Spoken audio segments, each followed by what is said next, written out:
modern day masculine man, take one.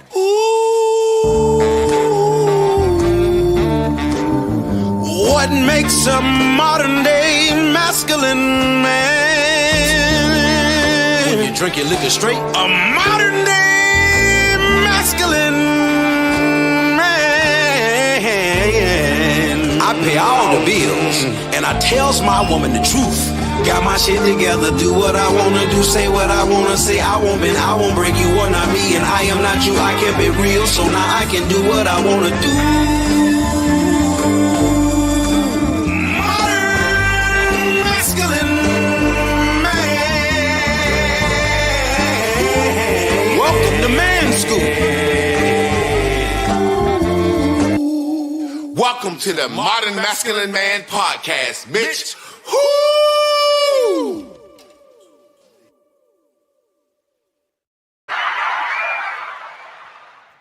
What up, family? Y'all already know the first question we got to ask for y'all. Do we have sound?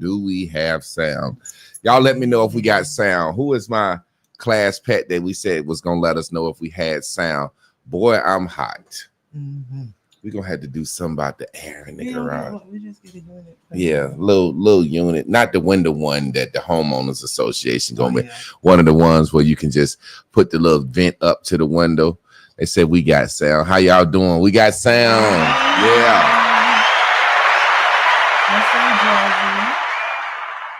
Oh, I forgot to go live on IG. Let me hit that IG boy real quick. IG in the house. What up, family? How y'all doing this week? We back with another week of the marriage podcast, the relationship podcast. What's up, Jazzy? Jazzy had hit me about us doing some counseling for them, and in the process of me being busy, I told her I would hit her back the next day, and I didn't. So Jazz, hit me up or just remind me, text me or something. We'll get that together. Y'all can do it with me and Chris together. You can do it with me and him some, you and Chris some. I suggest the first ones be together, because when you do it together, it takes away from the fabricating or blaming. It's like two people together. You have to tell the story. We're impartial, but you have to talk about what's going on. So Jazz, hit me up. Tonight we're talking about space in relationships. That may be not something they need, space. And when I say space, when people say space traditionally, they be like, we need some space. I need some space. I need some space apart, right? And they think that means breaking up for a while. You know what I'm saying? And traditionally, that's what people mean when they say they need some space. I need some time apart from you to go fuck the guy at the job that I've been wanting to fuck, and I don't feel guilty about it. You know what I'm saying? That's what space normally means. Baby, I need some space. I got a chick at the job or a chick somewhere that won't give me some pussy for a long time. I'm OCD. Let me see. Go ahead. Talk about space. That is true. Everybody wants that. The sad part is that we pretend that we don't want it when everybody does. And I think it's needed. Go ahead. I think it's needed, especially in a relationship. First of all, you really be used to each other, kind of tied each other probably in the first 3 months. What I mean is, especially for women, it's not even, it's already old, right? And so space, people are scared of space, but it's a moment in time to reset your relationship. If you do it the right way. I can imagine a woman who wants to get married. I know things that are anticlimactic for me. Like when I first graduated from college, I was just like, yo, I can't wait to walk across that stage. I'm going to do my little step. Mm-hmm. And then when they was doing the graduation ceremony, and it was like, yo, they doing this and dun, dun, dun, dun, dun, dun, dun, and all the white songs and all the motherfucking messages and speaker. I started to say, man, fuck this. Let me just walk the fuck out and get me something to eat. I'm hungry than a motherfucker, man. Like, damn, this shit is so anticlimactic. Speaking of graduation, I see my man Chris K-Dog Mayfield. I was supposed to link up with him yesterday.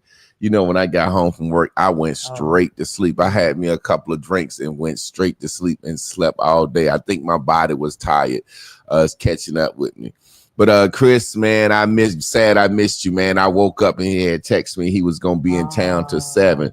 So I was knocked out. But like, speaking of the graduation and something being anticlimactic, I can imagine a woman who has been waiting to get married her entire life. When she get from her wedding reception, after she take her last pictures and do the dance with the daddy, and now they sitting around, I watch women. I really watch, and I got a good judge of character. I watch the bride at some point look out like, this my shit. Yeah, it's normally when they up there sitting down, taking the toast. And then as people start to leave, and she go around and start hugging everybody. Thank you for coming. Thank you for coming. Thank you for coming. You feel an air of tiredness on this woman. You feel an air of tiredness on this woman. You feel an air of, whew, boy, I had my day. Whew, that was a great day. But you could see an anticlimactic look on their face. And it's always when they get ready to leave and go to the honeymoon. You could see she done took her shoes off. She tired. She done took that shit off. She done threw her bouquet. And I can imagine them get in the car and all that shit over. And she said, well, it's just me and you. And then I probably can imagine the honeymoon being just a sweet, whatever. But then when you get back from that honeymoon and go to work, and this y'all first time living with each other, moving in and life start. I can imagine a woman saying, damn, I'm married. Now, a man has said, damn, I'm married. I'm getting married. But once a man married, he kind of, hey, I'm married. I'm ready. I'm ready. You know what I'm saying? Yeah. So it's like, when you see a situation where that anticlimacticness come in, and it's kind of like, damn, I'm married, you realize real life didn't hit you. And that's when you need some space. After those first 4 or 5 months, and when I say space, I ain't talking about time apart. We're going to get into space. But that's an old saying, absence makes the heart grow fonder. Absence. I heard a song said, they say absence. Look, I think I can sing in this mic. For some reason, I feel good in my headphones. So I'm going to do it for y'all. All right. They say absence make the heart grow fonder, but it ain't working for me. And I wonder, cause I've been there in the good and there in the bad. Cause you can't say that I don't care. And you can't say that I want them more than I love you more than anything. Yeah, Jesus. I got to put Jesus on the back end. I ain't never heard it. That's Dave Hollister. It's a line in his song. Absence makes the heart grow fonder. First, I want to talk about some space that we've been on for probably about the last, how long since you first got it in school? You know what I'm saying?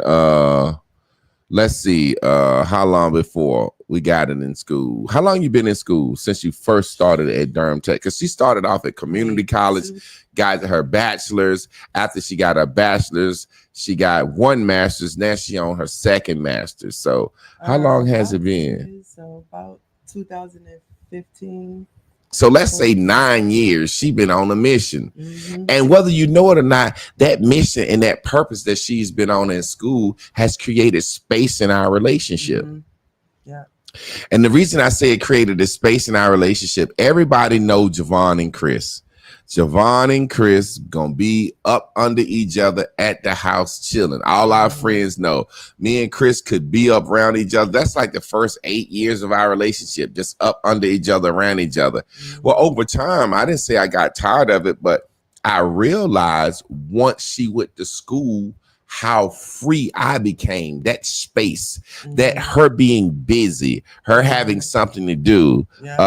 Hey, look at James Evans. Look, we got us a troll. Let's give him us a little attention for a second. You're live. Who exactly? No one is on here. No one wants to listen to your broke ass. You're about as delusional as your failed singing career. Now let's talk about this for a second, y'all. James Evans. Obviously, that's not James Evans. Whoever it is got a picture of James Evans.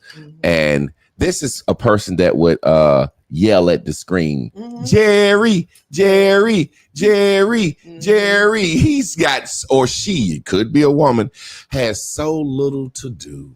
So little to do that they're yelling at the screen at somebody they don't even like. Think they know me, saying I'm broke, and know about my singing career. That's a fan. That's a fan. Oh man, that's a fan. Jealousy. Look, jealousy and love combined, that's a fan. So James Evans, we appreciate you. You can spam the comments all night. I don't know how to block that shit, and I don't care. You can spam the comments all night, James Evans. We appreciate you, and we love you for being the number one troll, low life, have nothing going on in life but to spam somebody that they say they don't like. Let me tell you something about me. Find a picture. Let me tell you something about me. If I don't like something, I'm not going to watch it. I'm not going to give it no time. I'm not going to give it no energy. I'm not going to give anybody anything. I'm not giving nobody time and attention if I don't like something. I don't like Barack Obama. I wouldn't watch a fucking 10-second segment on Barack Obama. I wouldn't watch a 10-second. If somebody was talking about Santa Claus, I don't believe in Santa Claus. I wouldn't give you 10 seconds of my time on Santa Claus. But he said, got your attention. So you got my attention. I read all the comments. So like same way when Jasmine came up, I said, what's up, Jasmine? Chris K-Dog Mayfield came up. I said, what's up, Chris K-Dog? I explained the situation of the counseling with Jasmine. I explained the situation with Chris in the graduation. So I just read his comment. God damn, you happy, man? Or lady, I read your goddamn comment. Yay, James Evans with the big nose. Now, back into what I was saying. You, in your time in school, has given me a break from you. Meaning this. Now, who was more needy in the beginning of our marriage? And I say the beginning, I say first 8 years. Me. Okay, when I said more needy, I don't mean my wife was under me every day, like, please, please, please, where you at? Where you at? Where you at? Where you at? But let's be real. Let's talk about this. For the most part, a man and a woman can get up on a Saturday morning. He got some plan. She got some plan. The woman can go off to Target, the mall, and shop all day, 12 hours straight. As long as she doing what she got to do, she happy. But as soon as you walk across the doorstep in this house from doing what you got to do, what you going to do? Stop bothering you. Start bothering me. Why is that? Just be real. That's my toy. I don't know. Like, I mean, I'm bothering everything. So when you come in, I'm bothering you. But what if I ain't here when you get home from doing all your shopping and I ain't here and you cross this doorstep? What you gonna do? Find some other shit to bother. You're just not here, so that's not. No. That's now. Before you was gonna call me. Yeah, I'm gonna call you. Now let's be real, fellas. Let's be real. For the most part, your woman is happy than a motherfucker when she out frolicking around doing whatever she got to do. But as soon as she enter this house, what she worried about? Where you at? Where you at? Where you at? And I always would be like, you been out all fucking day. Like, say for example, she might get up on a Saturday, go out early in the morning Saturday, be out all day shopping. I'm at the house chilling. At 2:00, I might get up, go to the store to get a beer. By the time I get to the store to get the beer, she done got home. Now she home. Hey, what's up? What you doing? Da, da, da, da, da. And I might fuck with her. I'm out and about. And she gonna, well, what you doing? Where you at? No. You know what I'm saying? And it's like, Chris, I'm at the goddamn store. What is it? Like, what is it do you think? You could talk to women because you can help women. Like, why is it soon as you get through the, or when soon as you get home from work, you want me here? Well, what is it with that? Well, first of all, I think the foundation of that is insecurity, because you want to know where your man at, and when you are selfishly moving about your own stuff, you like the other stuff you're doing way more, so you just get it done. But when you settle in and you think that he's in place, right? In place. I'm just calling it what it is. No, I'm just saying, right? it's You think funny. he's in place. He said he was home. So when you get back, you're rushing to get back, and then you get here, not there. And then sometimes your heart's like, where you at then? Because he ain't calling me. Where you at? Who he with? Then you think like that. So, yeah, I mean, at least that's how I used to be. You know what's so funny about that? It's so amazing because I have been a dude that have smashed a nigga's chick before. Mm-hmm. You know what I'm saying? Not necessarily fuck nobody's wife that I know of, unless they was married and didn't say it. But as a dude that done fucked a nigga's girl, that's why I don't worry about shit like that. The shit that I have heard a woman tell her nigga to get out to see me or why she with me, man, that's why as a man, I'm the type of motherfucker, I'm not going to worry about where my woman is at when she not with me, because some of the shit that I have been with women telling they niggas is shit that you have said to me while you was out. You see what I'm saying? And that's not saying you was doing nothing. It's just saying what type of motherfucker is worried all the time about what their mate is doing. And add to the fact that I done been the woman hiding with the nigga who's talking to his chick. So I truly know that, and which would make no sense for me to even bother to call and check and worry, because if I was a woman that was quiet, then that means that if you are out fucking around, she could be just as quiet as I was. But but when you've done that and knowing that you can get chicks, then that was the first thing I would think about, because like the song you said, I be listening in the background. So say, for example, in that situation, when you got a situation like that where it's kind of like you call that man, want to know where he at, you soon as you get through doing what you're doing, you said that evolved from insecurity. Is it insecurity that he gonna cheat? Insecurity that you're not doing something right to keep him home? What type of insecurity? What does that come from? I mean, well, first of all, if you really be real about your relationship and you feel like the man is the catch, and I'm not saying the woman is not a catch, but when you know that, when you look at it like this man can have any woman and he's chosen you, I think that's when the real reality set in. I think women don't walk around thinking they're going to feel like that because the world tell them that they're the catch. Yeah. But when they get into a relationship, a real relationship with a man that is growing his woman to be, you get what I'm saying? So now all of a sudden, all the great things that you thought you came to the table with, you don't have that, because that's not what a man is even looking for. So you got a lot of different things that might be happening that lowers your self-esteem in it. And it shouldn't, because you've been chosen, but you're a new person in this relationship for this man. That's number one. Number two, I mean, the things that we watch on TV about cheating all the time, all the time. So entertainment turns into real thought. So it's always in your head. It's always in your head, because on the flip side of fairy tale of wanting to be in love is heartbreak. Mm-hmm. And we consider heartbreak to be cheating. But like I said, so many women, everybody cheats. So which means that you just like, is this going to be my turn? Now, what has enabled you to not want to be up under me like that? What space? Like I know what it is. It's school, that's some of it. But like, and now you have a career, you know what I'm saying? Being a teacher, like, because before, when you were in school and I was paying the bills, you was at home, you know what I'm saying? You didn't have a career, but now you have a career. What you mean? Because I did hair.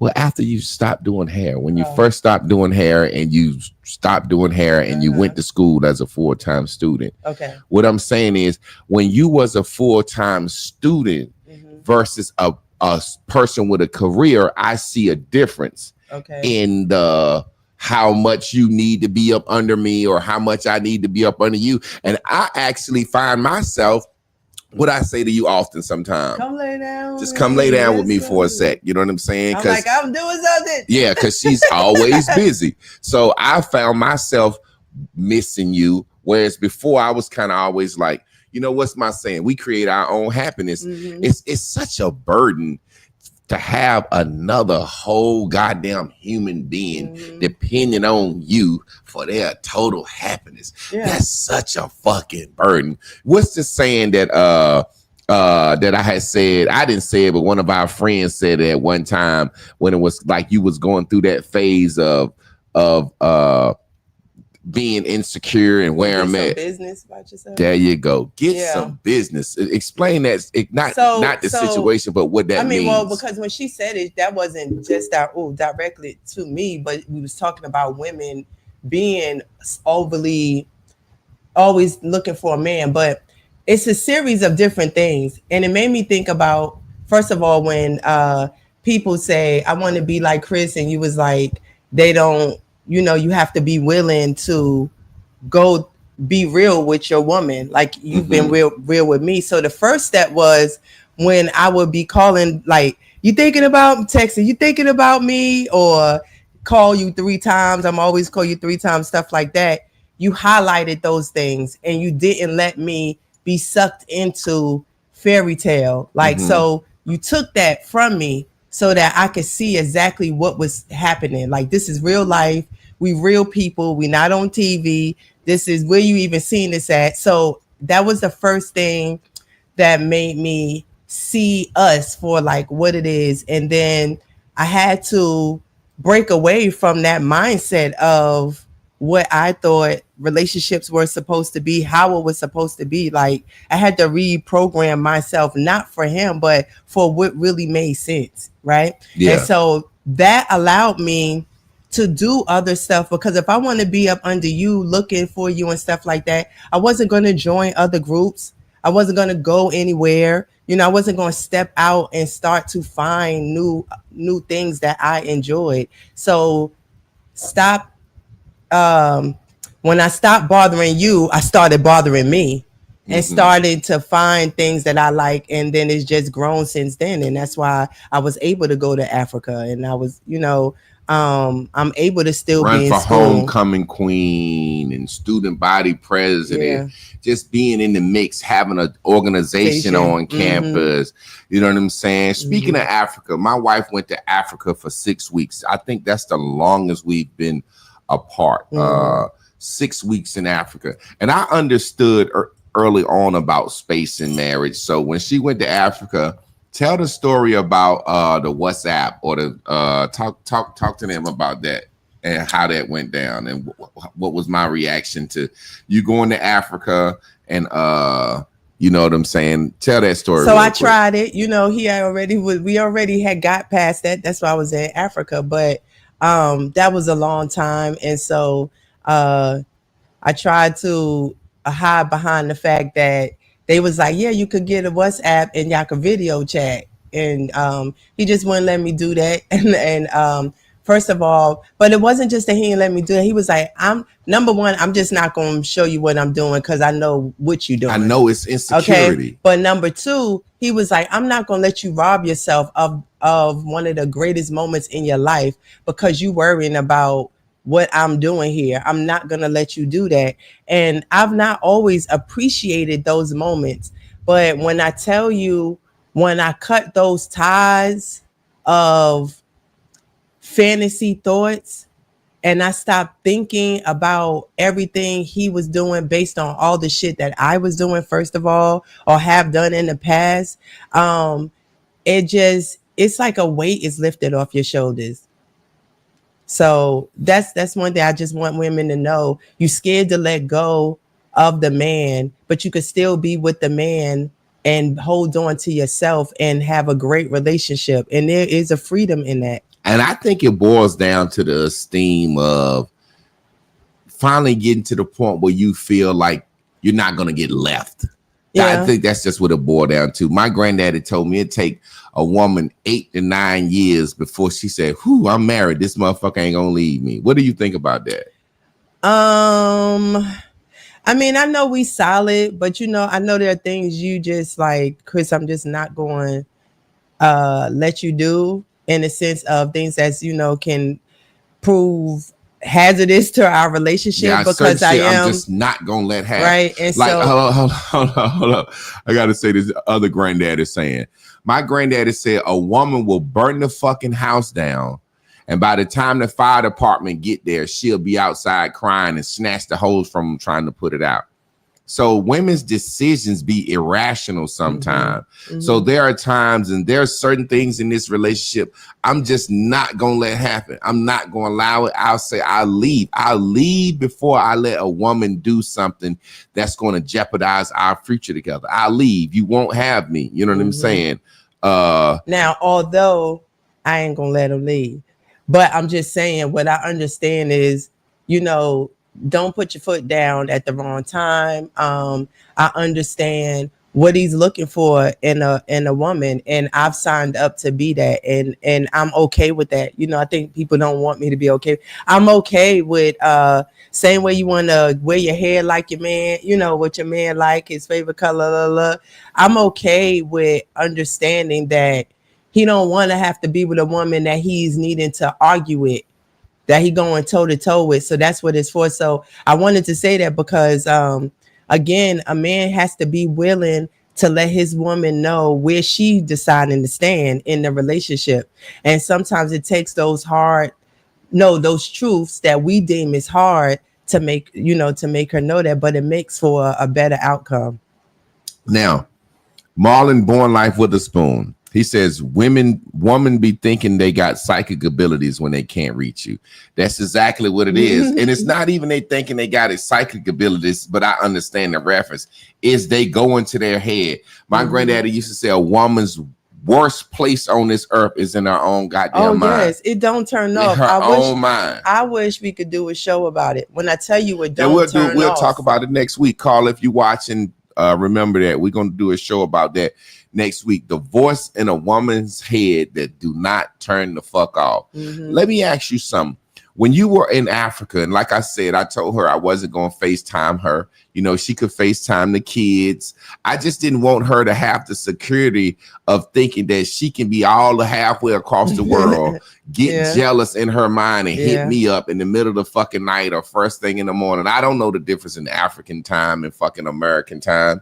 And I wanted to fucking be able to fucking chill with some broads if I wanted to, like real talk. Remember I was going and I'm in Africa looking at Facebook and somebody that asks you some shit like put a heart or some a kissy. Yeah, I like to have a fit. Yeah, me? What are you weird?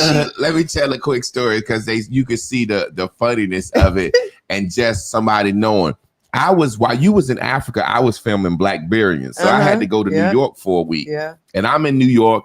And that week we getting dressed up. We fly, we fresh, we posted little pictures to Facebook. And I don't know, she looking. And this chick that I knew, about 6'4", 6'5", my height, dark skin. She know I like dark skin. Chick had a full head of hair, big hair. And Shorty would always, for some reason, I knew her. I hadn't even fucked her. You know what I'm saying? But she would always say little stuff like, hey, how you doing? Where you been? Almost kind of like saying stuff, insinuating that she know me more than she know me. So I was walking down the street on a live and she was like, hey, why you walking like that? And I said, what the fuck you mean how I'm walking? I'm walking. Now, this girl just playing like, why you walking like that? Or even if she trying to insinuate something. I don't know how my wife got this, hey, why you walking like that as something major. And I'm like. It was like, why your foot? It made it, the way she worded it to me, y'all, was like. She know me. She know he had heard it. Like she know how the fuck he walk. Like I'm saying, you sitting in the car most of the time. How the fuck are you supposed to walk? You know what I'm saying? And this is the funny thing. She called me upset or whatever. And the whole time I had me a love affair. It wasn't 6 weeks. It was about a 4-week love affair. It was one of the best things happened in my life. The lady put me on some game, taught me some stuff. I told it to her. At first she was jealous. Yeah, at first she was jealous. And I was like, why are you jealous? I'm like, we tell each other everything. You worried about I had my own, so that's what I'm saying. So why are you jealous? You worried about the internet girl, and I'm back home with a love affair. So I don't at that moment I hadn't, but I mean, not that that was just coincidence. And that was just some other stuff. So you was just looking so good. Says coincidence you met a guy right after you thought that I had a bitch. The way look, the way that's when we settled in and I started going to the club. That's when I got the dude. Before I was in I'm just laughing. It's ironic. It's I would ironic. have Like but look, I would have messed with a student if it would have been a dude in there. Look, a student. You was in Africa with adults. People. Look, people. Well, we was in. That's right. I would have been. I would have. One of my classmates. We were all over abroad, and in a class together. Side note. I made a video the other day. This woman was saying she caught her husband cheating, and after she caught her husband cheating, she went out and cheated, and then she made it so he found out, and she talking about why when a man catch his woman cheating, he can't take it and da da da da da da da. And I'm like, so do you agree with cheating or not? Because if I don't like cheating and I caught Chris cheating on me, I would leave the bitch. I wouldn't go cheat because she cheat. Mm-hmm. So if I go cheat because she cheat, don't that mean I don't got nothing against cheating? Well, yeah, but I remember that time I tried to use it. And then you was like, well, if you feel like that, you could just eat more. Like, remember, I was like, if you like if you sad about it or something like that, like women will use that if they think you're the man is cheating, that they're cheating, but there are other things we could do besides cheating. You can overindulge in food. You can do anything. Spend up the money, spend your money, like do all type of shit. Right? It's just so amazing to me. Like if I don't do something and I'm against it, you can't drive me into doing it with your behavior. Yeah. That's the point I'm making. Yeah. I don't like men dinglings. Just if you go out and mess with a woman, that ain't gonna make me say, well, shit, I'm gonna go mess with a man then. Yeah. You know what I'm saying? If you are a moral person of high moral standards and you're not a cheater, getting cheated on should make you lead a person. It shouldn't make you cheat. Women back in the day, when a woman back in the day got cheated on, it made them reevaluate themselves. Let me reevaluate myself. What did I do wrong? Did I hold my business down? They would be celibate for a while. The last thing they would do is say, I'm gonna go get some get back. It's like I'm a woman, a virtuous woman. Now I'm gonna turn into a whore because my husband did it. You know what I'm saying? But that was just a side note, like joking, because when you said after you saw me, then you went and met somebody. But the point I'm making is that whole time that she was away, I had a ball. I literally had a ball. I was so happy for her to be in Africa. I had a ball. Another time when you had went on vacation for a week and I went on vacation for a week. And so okay. Perfect example. I went on vacation for a week. She went on vacation for a week. Me and Chris will take a certain amount of money. She get $1,200. I get $1,200. Go do your thing for a week. I go do my thing for a week. You know what I'm saying? And at the end of that week, I end up calling her, and she was in fucking Rhode Island or something. I my stop ended up in Maryland. I drove from fucking Maryland to Rhode Island like 8 hours to pick her up, so she didn't have to fly home. So the saying, absence make the heart grow fonder, is real. Yeah. When you get time apart, and I ain't talking about time apart breaking up, I'm talking about time apart within the relationship. For the last 8 years, she has been pursuing her education. For the last 8 years, I've been doing my thing in this house. You know what I'm saying? I love being in the studio. I love making music. And there was one time she was in school or whatever. I couldn't be in the studio without her. I'm just like, leave me alone in the fucking studio. You ain't as good as me yet. You're going to get it. But this is my place. This is my boom boom room. This is where I receive this is my thing. My whole life, I've loved music. I've loved rapping. I've loved singing. I didn't have the time. I was an athlete. My mama wouldn't buy me no instruments. Now I'm a grown man. I got my little studio in the house. When I want you to, hey, Chris, come in and listen at this. That's cool. But when I'm in here doing my thing, let me do my thing. And she can respect that and honor that now. Whereas before it was like, I always want to be up under me. And I'm like, yo, I mean, this just my boom boom room, man. you know, when we young, you know, we talk about women being like little girls, or how some of these behaviors are not trained out of women, right? I mean, as little girls. And you know, a little girl will come and she'll interrupt somebody else learning group. I mean, play, and take, you know, cry for somebody else's toy, and it's never really redirected. Yeah. To say you cannot do that. So you want your hands, and you want to be a part of all the fun that looks like it's fun, you know. Yeah. But you don't really think about the fact that you're stopping someone from their ultimate fun. So as I learned laws of attraction from you, that came from the woman, you know, I appreciated that. Y'all hear that? The woman that I had my love affair with taught me something that I taught my woman, and it changed her entire life and way of thinking. Yeah, my entire life, my way of thinking. My great grandkids' mindsets will be changed if I have anything to do with it, because it's what I taught my children. And so, and I know that they'll find their way through life because they understand it, you know. And so it's a piece with that. So when things like that happen and you go through it, you start to see the value in the other women, the other people. I've messed with guys that have added value, if for no reason, just made me happy, and I was busy focusing on them for a minute. Those women, the women that have came along, have added value to my life through him. And so no matter what, I can't even be upset about that. So in his free time, I still get the residual effects of it. Yeah, and it's funny because we have an open relationship. So we get time from each other.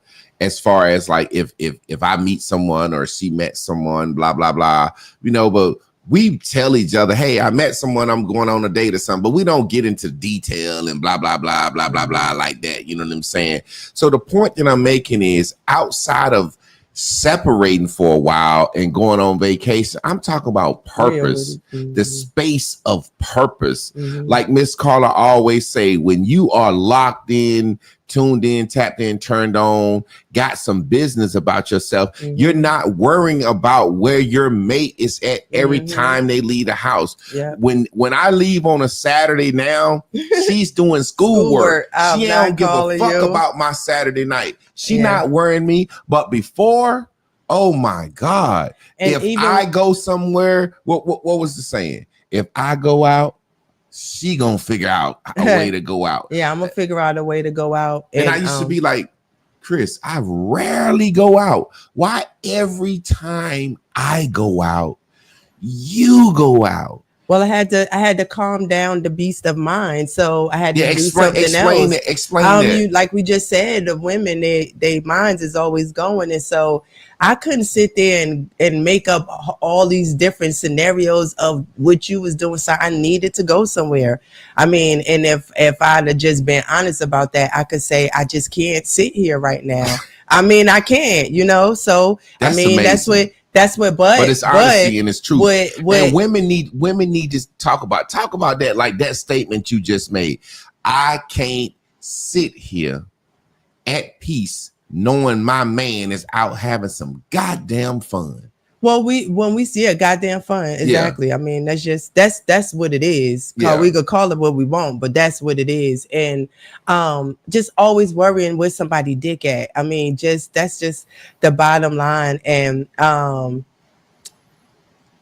you just be concerned. I don't know, but it's still, regardless, it is such a waste of time when you're not leaving the person. But she's not like that anymore. So, you see what I'm saying? The point I'm making is, just as a man, when you out, and what's one of the things I love to do that I would be out for hours at a time when I first told you I love to do it, and I know you couldn't have believed it. That you like to do? Drive. That and what else? What I do with my boys? Oh, Monopoly. No, I didn't believe that. We literally will play Monopoly. Everybody is 6 of us. Everybody put up $100, and whoever win get all $600. And the way we play shit, if she own a blue and I got 2 greens, I can trade colors with her. I can trade stays on a property. So this shit may last 12 hours, 16, 18 hours. I'd be like, baby, I'm going to play Monopoly. And it would be like, yeah. Then I would get these texts in the middle of it. And I like, don't bother me when I'm playing fucking Monopoly. Because that's one of the jokes that the guys has. Whose woman gonna worry the fuck out of them while they playing Monopoly? And I always was the guy that was like, no, my wife don't bother me like that. So I would tell her, hey, don't bother me while I'm playing Monopoly. Yeah. And so it's like, I guess she didn't believe it, but the way we do it, we host Monopoly. Like I hosted at my house, he hosted at his house. And then the time that I had to host it, I'm like, baby, I'm doing the Monopoly game. You got to make some sandwiches and shit and bring some drinks for us. And we in this bitch all night. We started about 4:30 that Friday evening. We ain't stopped till Saturday morning about 12, 1 or 2. And she was like, y'all really be playing Monopoly? And I was like, yeah, I told you. And she like, you will be gone a day and a half. I just figured you was out doing something. I'm like, no, I really be playing Monopoly. Yeah. So and women don't understand. Men just need that time to unload that time. Women don't understand there's a space of time that men have when we get home from work. You see people talk about it on the internet all the time. When a man come home from work, about 5-10 minutes before he walk in that house, that man will sit out in the car, and people don't realize a lot is going on. He's unwinding from the day. He's processing what he got to do in the home. He's processing the long ass paragraph his wife didn't send him earlier about, do you miss me? He thinking about the kids. He really want to just come in and get him a goddamn nap. And it's so much that a man got going on. And so when we go, me and my homeboy used to go fishing, and I see men go through this out so much. We can't even fucking fish. She calling. We on the boat. This nigga, and I would get mad because we on the boat. We on a fucking boat fishing. She FaceTiming him. She can see the goddamn water and hear the motherfucking ducks. Hey, Javon. He talking about, speak to my wife. Put the phone toward my face. I turn my goddamn head. Man, fuck that bitch. That bitch worrying the fuck out of us. And he would get mad. Don't call my wife no bitch. I said, but you do. Soon as the phone ring, FaceTime, man, this bitch, here she go, man. Look, man, all she want to do is see us we on the boat. Just show you. I ain't showing my goddamn face. I would joke where she would be like, hey, Javon. I'd be like, hey, yeah. I try to sound like a goddamn woman on purpose.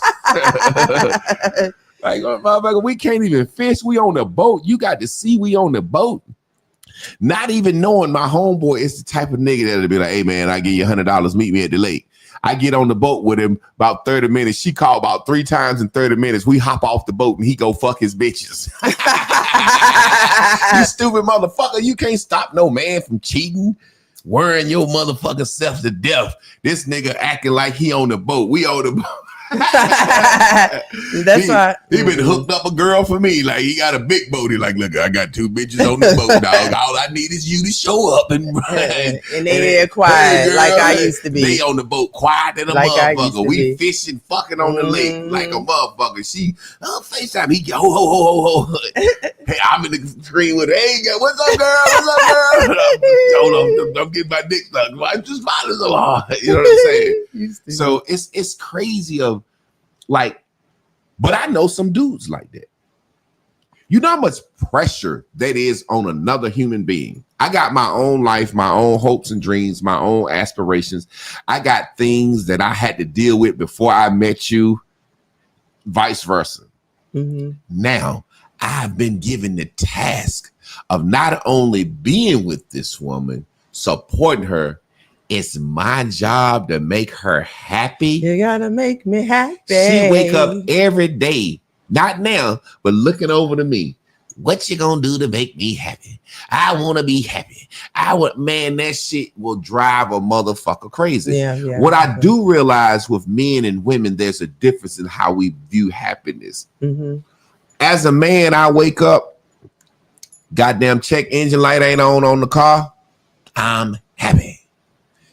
I hit that water, that hot water on, them lights on, ain't nothing wrong, the AC on, I'm happy.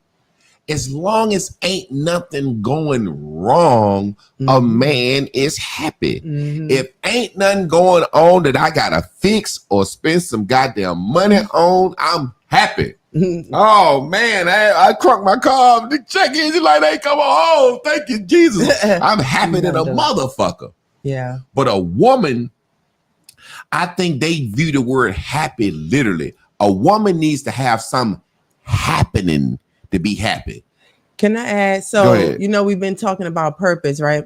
And so I'm privileged to be working in my purpose. Now, a lot of people be working and they don't be working in their purpose. So when I go to work, I am so busy, but I'm so fulfilled that I don't want to call him. I mean, even when I was in school and I wasn't working, and then I'm so fulfilled with everything that I am doing that it made it really easy. So I would say to women, well, the reason why you might be at work still worrying about what's happening at home is because you don't like your job, right? And so you have to really figure out what is it that you love to do, even if it's not your employment, but having a hobby, read, work out, anything you can do that's time for yourself. Take you a nice bath, you know what I'm saying, adorn yourself. All the things that we think we need a man to do for us to make us feel good. Make yourself feel good, and you won't have to depend on the man for that. And I'm gonna tell you why this is weed. good. I got me a little weed vape. I had to say that. The reason why that is the best, because we're moody, we're emotional. It's a roller coaster. We going through, all these. Our cycle is making us like this. So only you really know what you feel that day, so you should be in charge of fixing it. Let me tell you something. When I tell you my wife will, I ain't gonna say take something to the extreme, but when she doing something, she doing it right. So I remember telling my wife one day, she was saying something about, I miss you when you're not here, or I think Lynn was here at the time, and we were splitting time, and I was like, well, Chris, spruce up the bedroom, do something. I come home. She done bought new sheets, new comforters, new curtains, new whole bathroom, redid the fucking lighting and shit. She in the bathroom, I'm having a party. Got their music Fruit playing, lights and shit. I'm like, what the fuck is going on? She was like, well, I'm just doing something to make myself feel good while you're not away. And I would be like coming in the bedroom sometime. She would be in that bitch with lingerie on, putting on lipstick, dancing around. And I used to be like, is my wife going crazy? 3:00 in the morning. But then I realized she was doing what she liked to do to have fun in my absence. She likes to dress up. So that's the thing that people don't realize. Sometimes I see people get the men, and I don't understand it, but hey, I'm not in that situation. I ain't played a fucking video game since I came home one day and I was playing Madden with the boys. I think this was on PlayStation 2 or something. And I said, hey boys, let's get us some Madden in. And they said, tell them we finna watch a movie. And I heard the other one say, yeah, he be bragging too much. And I used to beat their ass in Madden and basketball. But what it was, they don't play realistic. So I would run the ball 3 downs, then punt. That didn't took too long for them. I run the ball down the field, score. They try to score. I get an interception. They get mad. So I would be taunting them. So they said, tell them we're going to watch a movie. And I ain't played the game since. But there are a lot of men who get off work, come home, and play their motherfucking video game in the goddamn house. And they woman said, they biggest fucking thing is, I hate that fucking video game. Obviously, this man ain't nowhere fucking no bitches when he own that video game. See, that's a point I want to make to this, to what you had said earlier. He ain't fucking no bitches on the video game. If you stand at the door, you can hear him. God damn it, shoot him, man, kill him. He said, I watch my niggas playing that shit. I be like, these niggas is having a ball. These niggas is escaping the world, playing they Madden 3.0, blah, blah, whatever the fuck they doing. Mm-hmm. And the women won't let them have that space Yeah. in their own fucking house. Now, I know that right there comes from a result of not liking somebody. I was about to say they don't like not respecting them, or just being fucking jealous that you ain't got nothing to do. Can you speak on that? Because you've had clients complain about your in the video game. That's the thing. I you just don't like the person at all. And really, I ain't gonna say that. I'll say this. That's how wide jealousy can be. How deep it runs, right? You said wide is okay. I got you. I was trying to put a term there, but it didn't work. But you know, just how deep the jealousy can run, or like the snowball effect of when you are jealous. Because like, how can you be upset about your man being home and he's having his own thing? Like, that's a little far. I mean, because She at ain't the got least, nothing. I guess but that's what I'm she ain't saying. got But nothing. at the least, though, I wanted to go into your boom boom room in the house, right? So to me, I'm like, well, go learn how to play the game with him. So you can't like him, or you must really deeply resent him. And maybe I would say then, because you know, we've talked about times when I've resented, or you know what I'm saying, been jealous or whatever, but I've always liked you. Yeah. And so maybe you don't like the person anymore. And also too, you know, women don't be marrying the Billy Bob. Yeah. So that's a whole nother thing. And so when she get with this man Is that she because didn't she really married want, a cornball? Because are Might be. men cornballs? I'm fucking with y'all. Because I got partners that I know I went to school with that make money off the game. I seen this one girl destroy her husband's character he created. Now this man is a gamer. You got some men that are gamers that really, really fucking make money off this shit. Mhm. This man is a professional gamer. He's good at that shit.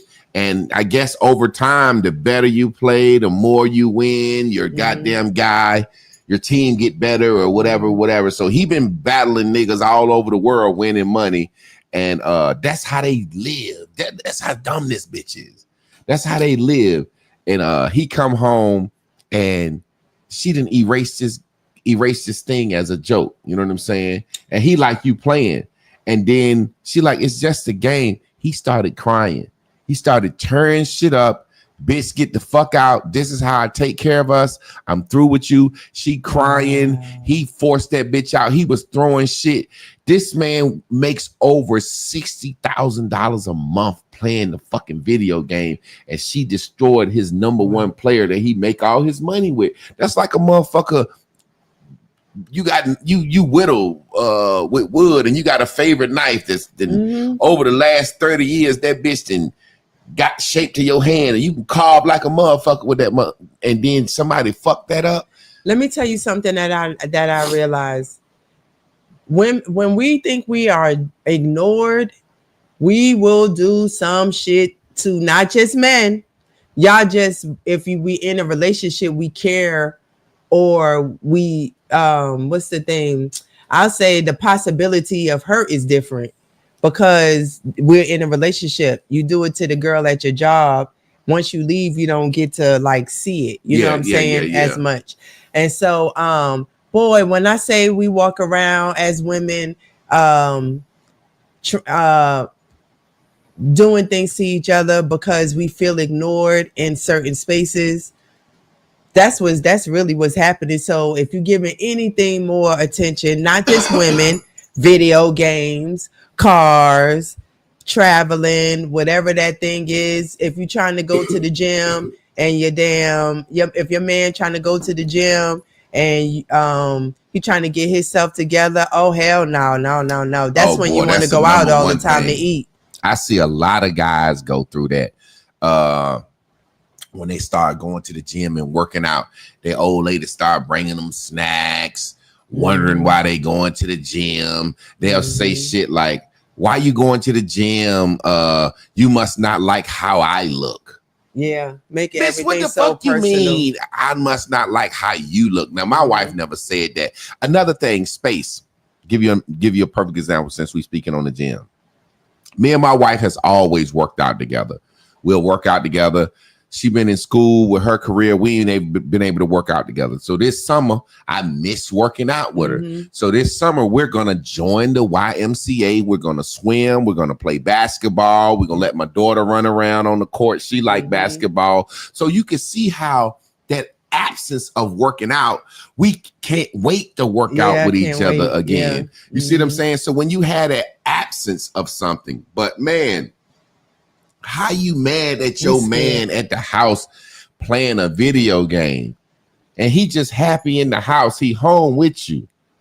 I'm telling you, if you're watching and you've missed Bears and Bubbles, you need to go back and look at them because it was truly life-changing, you know, with your classes on staying in your own lane and watching on the big TV and stuff like that, and giving these concepts that made me see the bigger picture, that you deserve the right to enjoy yourself, and that was not going to include me. And just because we were married, I didn't get the right to rob you of your time, of your essence of being a human being. Right. And so whatever this warped idea, like we said, the Cosby Show of it all, right? Once I let that go, again, thanks to Bears and Bubbles, just making it plain, like taking it out of relationships and just having really good examples, I was able to see, dang, look how clingy I'm being. This is ridiculous. And I didn't want to own nobody. Like, I don't want to. Especially when you're a person like you from New York, high self-esteem.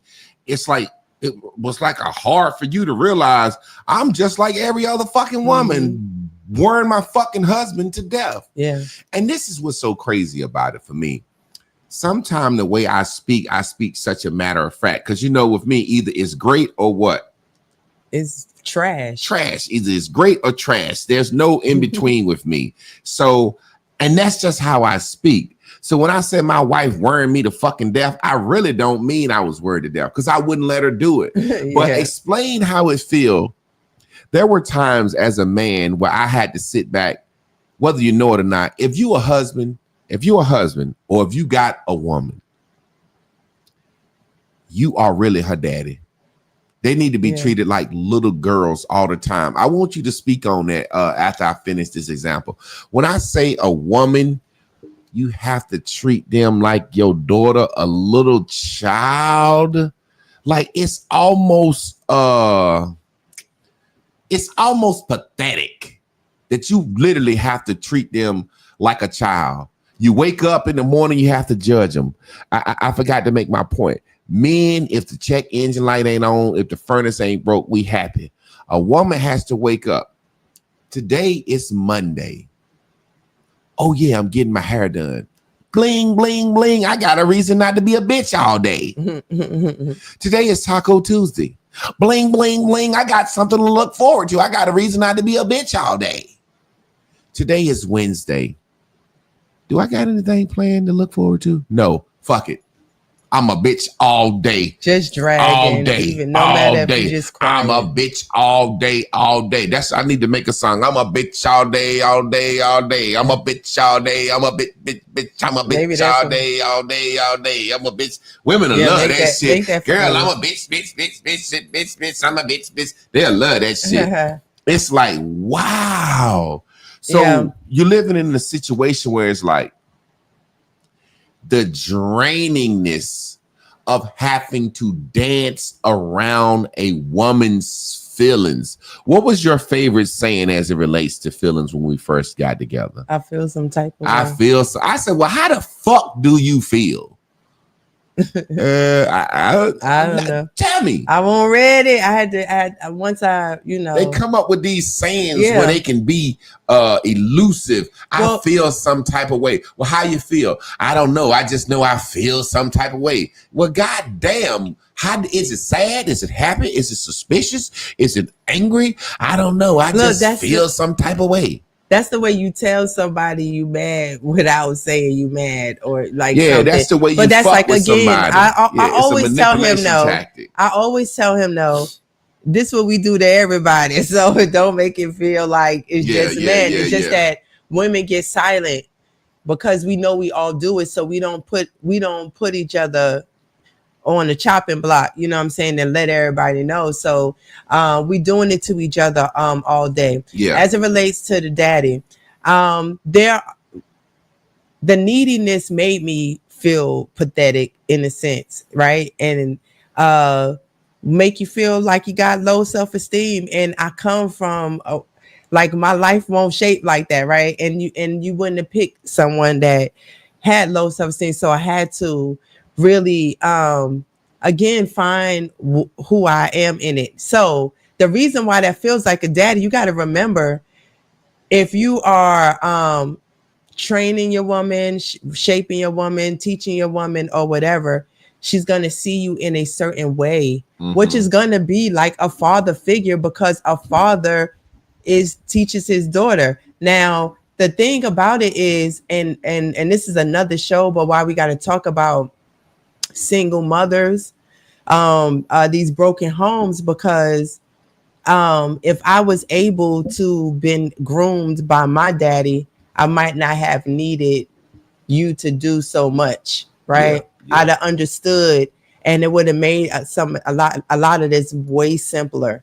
Because I remember that time when our friends, remember, she said something about she would never call a man daddy because she has a dad and she had a very good relationship with him. And I didn't have my father wasn't terrible. I just didn't grow up in the household with him. So as it relates to relationships, he didn't give me that type of advice. I didn't see, two people working life out and stuff like that. And so I really wasn't prepared for what I was asking for. And so it makes me lean into you in that way, because you are guiding me all the time. So even when I don't want to be guided, you're guiding me. And you know what? Women don't understand, as a man, that's a major fucking responsibility and pressure to feel like you have to teach an adult how to deal with their own goddamn feelings. Like, I'm finna go. I'm gonna be gone a few hours. Now, if you want to knit, that'll probably keep you focus on the knit. Don't focus on the knit. Not for real. I got you a yo-yo. I'm finna go to the store. Do you want a yo-yo? Yeah, for real. That's how you really feel. It's a pressure. But even in the pressure of it, I always felt like I was handling it in a good way. But I also always, hold on, lost connection to the camera. What the fuck you mean? I got the new cord. Hold up, let me see. Keep talking for a sec. Again, I think that we really have to get to talking about real relationships. I know that we have this social media about all these reasons, these things about failed relationships, but we have to talk about relationships, because the problem is the only thing that women have as a model of relationships is what we watching on TV, and that's not real. And so when you're in your relationship, you don't really, you're doing a lot, but I think it's like the first time, it's the first time you feeling this type of love. It's the first time. No. The motherfucking cord. I just got the new cord shit. The battery says at 100%. But it's saying the browser. So is it the internet? What is it saying? Your browser has lost connection to your camera. That means the camera is not working. See now? It ain't coming in now? No. I'm gonna have to work on that. But not your you know how the colors will come up? I don't even see the colors. But so once I realized, again, thanks to Bears and Bubbles, here we go. Oh, okay. I realized what that. What the fuck that do? Hold on, let me see. Okay. Go ahead. It was important to me that if I woke up not feeling great, feeling blah, I understood that it was my job to be happy for me. right? And to be a nice person and to smile and to do all these nice things. Living room. Okay. Imagine we got old big prayer at the house. Mm-hmm. Y'all see my grand piano back there? So, again, some of it could be our own internal emotional roller coaster, but it's kind of like, especially now, but the way it's okay for a Black woman to walk around bitchy, even though she don't want to be called a bitch. Like that's what it is. Smart, nice girls is bitchy now, right? And so it is our job, like, to not act like how we feel to people. But again, we don't get checked like that. And a man, like you had to show me, if he ain't trying to marry you, he not going to check you. So it's a lot of women that's going around thinking they're better. That's why women could say it's because of him, even if all the men have been leaving you. You get what I'm saying? It's still gonna be because of them, because of the guys, because they have never said that it was you. You know, one thing that I really realized that I do feel good about as a husband in a relationship, in my decisions of when to acquiesce, when to sit down and talk, when to explain, when to say, look, you just got to fucking deal with how you feel. And there are times, like, as a dude, women don't realize, as a man, you want your wife to be happy all the time. You know, so there are a lot of guys out there, if their woman get upset about anything, they go buy them a goddamn steak sandwich or some food or something, you know. And I was talking to a couple the other day, and I was like, if all y'all can do together is eat out on date night, do y'all really like each other? And they both were sitting there damn near falling asleep, sleep apnea. So, you know, it's a situation where, as a man, you're going to be the bad guy. And women should be able to understand this as it relates. And sometimes women don't like the example. With your kids, as a parent, you're going to be the bad guy. Yeah. The person that's leading will always be the bad guy. Because the person that's leading say, hey, get up, let's go. It's time to go. And they know why. But the person that's following, I'm still tired. Well, guess what? Why we got to stop when you want to stop? Well, bitch, I know how much water we got. I know where the goddamn next water hole at. We need to stop right here, drink some goddamn water, because there ain't going to be no more water for another hour and a half. So we need to haul ass. It's finna be dark. Now, I bitch, you ain't got to stick your hand in the goddamn creek to get the water. I do. So I want to be able to see the snake. So let's run. Well, look, why you run fast like you want to run fast? While we using water, tell them about, I'm the one that when we went out for that walk and I brought that 1 cup of water. Yeah. Quick story. Me and my wife going to train. Well, I'm not going to train. They're training for a 60-mile breastwalk. They've been walking every week, blah, blah, blah, blah, blah, blah, 15 miles a weekend, trying to get up to where they can walk 20 miles a day, because they're going to have to walk 20 miles on a Friday, Saturday, and Sunday. 6. Yeah. What's happening? Oh, the light went out. Okay. They're going to have to walk a certain amount of time, right? And so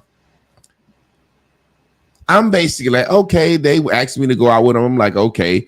I'm thinking, well, she go out every week. They do this every week. So we go out there. I'm like, well, I'm a jog. Because he was booed up, remember? Yeah. I said, I'm going to jog the first few miles and let them catch up with me. I'll walk back. Long story short, I jogged, get dehydrated. I don't know the trail. We jogged and walked like 8 miles into the trail. Now, she know this. I don't know this. We got to walk 8 miles back out. So I get dehydrated. I ain't got no water.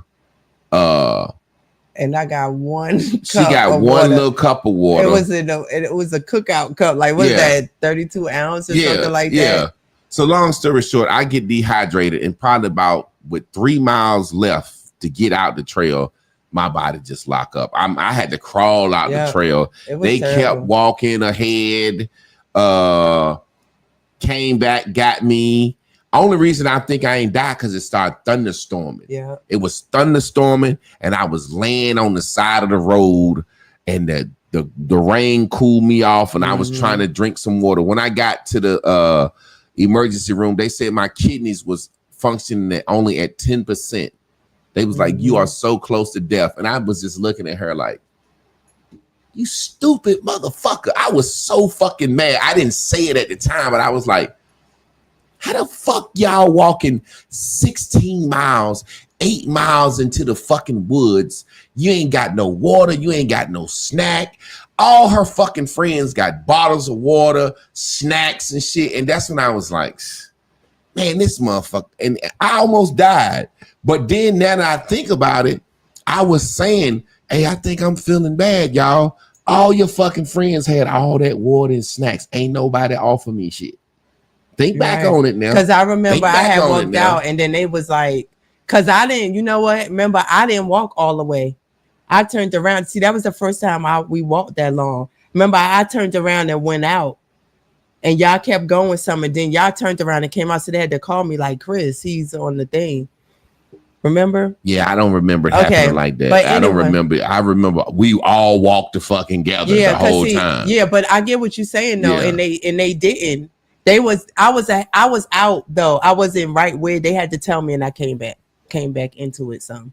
Yeah, because you remember I had jogged further up than them, and then they caught up with me. Yeah, something happened like that. Yeah. So anyway, but why did you want me to tell that story? We was talking about, you had said something about jogging or something. I thought you had wanted me to tell that story because I had said something about being the leader and being prepared and knowing. Oh, being prepared, right? Yeah. Because here's a situation where I'm only caring about being booed up. So, and when instead of me being honest and just say, no, I'm not fucking coming, I get up, you come with me. And when you're an athlete and you're understanding, I'm just starting to get out there, I'm not thinking clearly about the process. How far we going? I didn't ask them that, right? And then I'm not thinking about you as an athlete who was gonna get out there and run farther than I'm like, shit, because you done did that so much. I'm a jog while the girl's walking, and I'm like, hold on now, we didn't jog. I'm jogging. I'm getting my personal record, my watch. I'm looking at my miles. I'm like, damn, I done ran 5 miles. I'm kicking this shit ass. I'm like, keep running the trail. I get to the end of the trail and just get ready to turn around. I'm like, and remember they ran 8 motherfucking miles. Yeah, where these motherfuckers at? You know and see, we was at a trail that was newly built or something. So like, you know how you have fountains. They didn't have no fountains, or the fountain wasn't working. Yeah. So it was a whole bunch of other stuff. But what I'm saying is that those were one of those times when leadership, I could see how leadership is important because you let me lead that, and you thought that I understood how to prepare, and I didn't plan to, I just didn't know what I was even going out there to do. And I was saying, let's be a couple and you come with me type shit. And then to watch that happen. So that's why I'm like, women, although you don't want to feel like you're being led by a man, which I don't clearly understand, but as a person who's not always liked it, but still for the most part, I come from a church that had told me the importance of it. Like I wanted to be in a relationship with a man that I could trust, right? I just didn't know I had so much shit with me. And I ain't gonna say that. When you with somebody that sees their life in a certain way, they want to make sure, okay, well, you match right here, but this way I see myself going, and I need a woman that can stand beside me and make sound decisions. I need a woman that can communicate. And women walk around, I feel some type of way, can't control how we feel when we get up in the morning. It's just so many things that nobody ever approaches us about, and it leaves it up to the man in a relationship to do that. And the only way you get yourself out of that is to not be so dependent on the man that you blaming him for everything that's wrong with you. Yeah. And that's when your purpose and your Joey Lewis says, so Javon Clark, is that her fault or yours? How I look at it, ultimately, I say it's my fault as a man, jogging that much. But to be real about it, I got to put it on her because it's their group. They were sending emails out once I found out They sending emails. We're walking 16 miles on this trail today. Make sure everybody bring water and snacks and blah, blah, blah, because the trail is through the woods. And once you get in, you can't get out, and you can't drive down there. The emergency room can't pick you up. You know, they didn't explain all this shit. So I was first of all, we walked in a storm. I mean, we didn't even check the weather. No, that storm just came. You know what I'm saying? They had, you know what I'm saying? Okay. Long story short, when I say my fault, meaning once I had ran 5 miles, I probably should have said, okay, well, let me turn around and walk back and meet them. But I'm like, shit, you know, it is what it is. I'm running. I'm doing a personal best day. But I didn't know we was going 16 miles. You know what I'm saying? And in telling the story, I mean, and we just being real because it's happened and we've thought about it.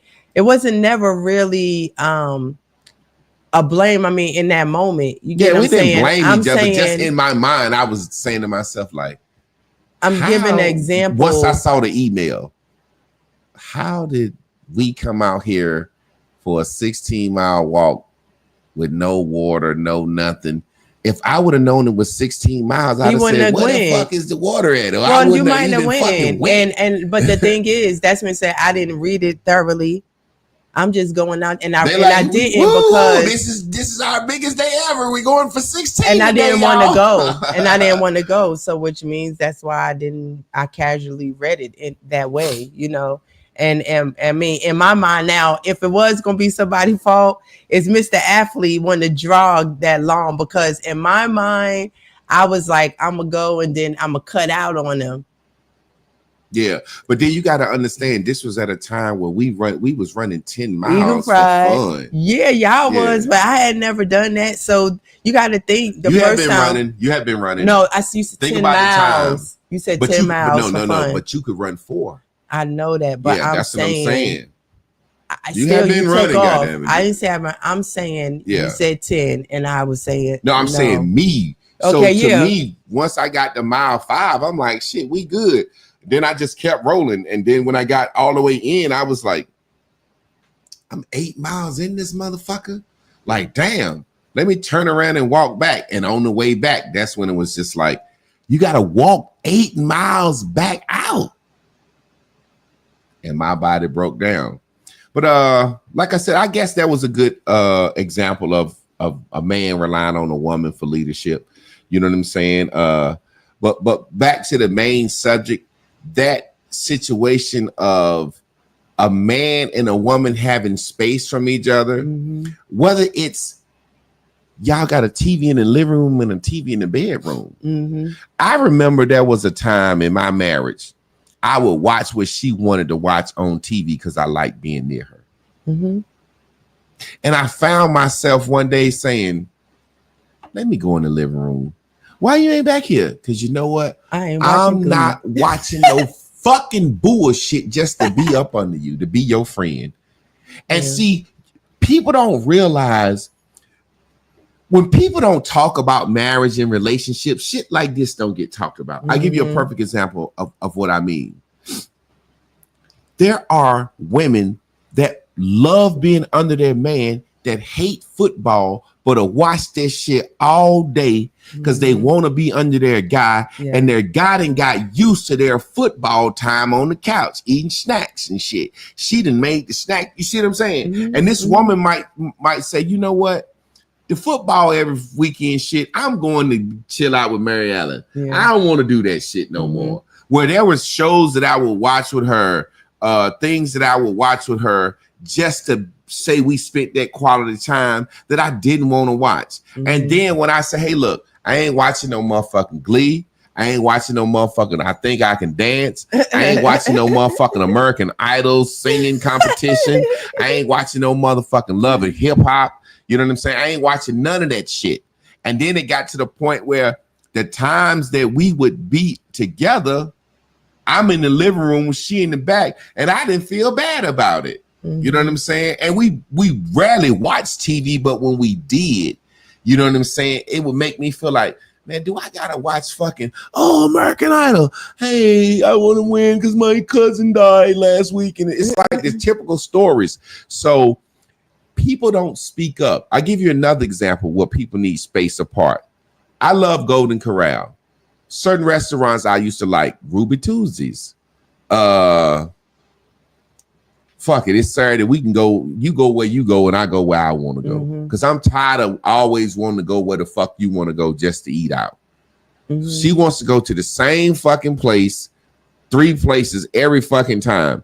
And guess what I would do? For the sake of her being happy, I would go eat where she wanted to eat. Why? Number one, I'm a man. Who gives a fuck? I can give me a steak or give me some goddamn chicken fingers and fries. I'm good. You know what I'm saying? But for the most part, if we try anywhere new, the ice too cold.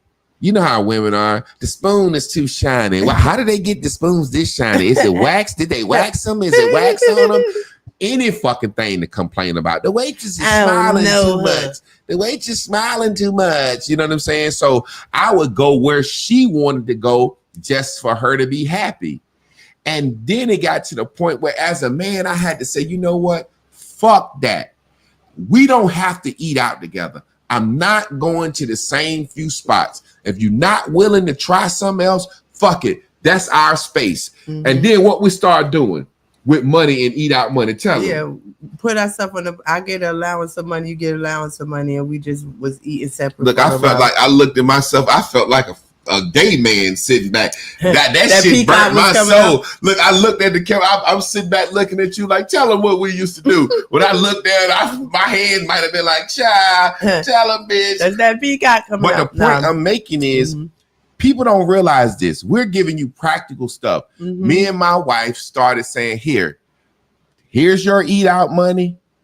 I'm going to take my eat out money. I'm going to eat where the fuck I want to eat at, and you eat where the fuck you want to eat at. We ain't got to be together on a motherfucking date because I'm sick of being unhappy so you can eat where you want to eat at. You know how long it took, 8-9 years of marriage? For me to speak up on that and say, hey man, you a boring eater. You like to eat the same shit. Yeah. I'm going to eat by my motherfucking self. And so it's funny that you said it's practical because these are things that people wind up breaking up for. And you don't have to, right? And what's the saying? He don't never go where I want to go, or she don't never want. You see what I'm saying? But look, once we went vegan and my palate changed, then we were able. Now we can try certain things. Different shit. And I mean, I still gotta want to go sit and eat Indian. But what I'm saying is that my palate is a little different. So now, I mean, you're always over food, cause you cook. So you're always over food. But I done started saying, he asked me every time, what do you want? I'm going grocery shopping. And I'm like, I don't know. I don't care. Get anything and I'll make it work. And it's like, it seems I'm being indecisive, but I'm not. I totally trust. Look how that battery's still running. I got that extra cord, y'all. I don't know what the fuck happened to the camera, but that motherfucking battery said 100%. We can talk 4-5 hours. I'm gonna talk y'all motherfucking head off from now on. Okay? Look at that. Now I'm gonna get me an extended thing for the light, so the light won't go out. Because I kind of liked how we was looking for the light when it went out in the back. You know what I'm saying? Let me take that off because that's fucking weirding me out. Let's take that off and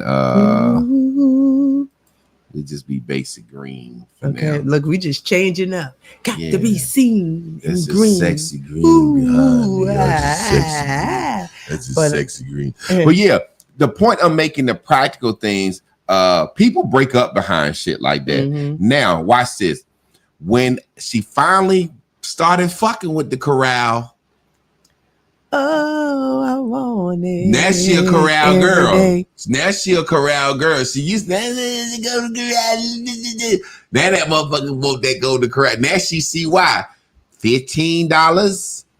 You got so many options. And they got the best water in the world. Breakfast all day. Yeah. Them pancakes. Ooh, yeah. So now she want to go Golden Corral. And guess what? Sometimes I go on my own because I've been going. I got my own system. So I've been and went to Golden Corral. She be like, you went to Golden Corral without me? I was like, hey, you better bring in your fucking lane. If you bring a plate of Golden Corral, stay in your lane. GCs into this house, you bet to bring me. And see, this is the thing. What do I want? She don't realize, right? Even in that, If I go in there, I like to sit where I sit, flirt with my little Mexican waitresses. I've been trying to knock one of them off for years. They too loyal. They too loyal to their own race.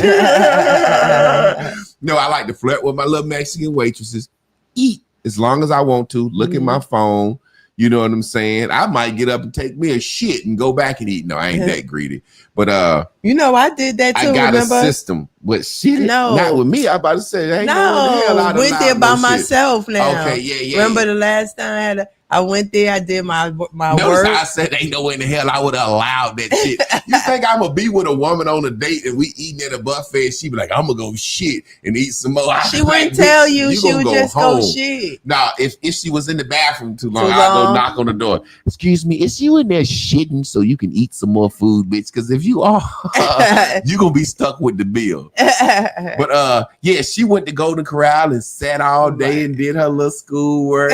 You know what I'm saying? But even in that, like I said, that space, this is what people don't realize. Let's be honest. Space and needing to do things. Have you not been on the way home from work and I called you and say, hey, can you stop and get me a Gatorade?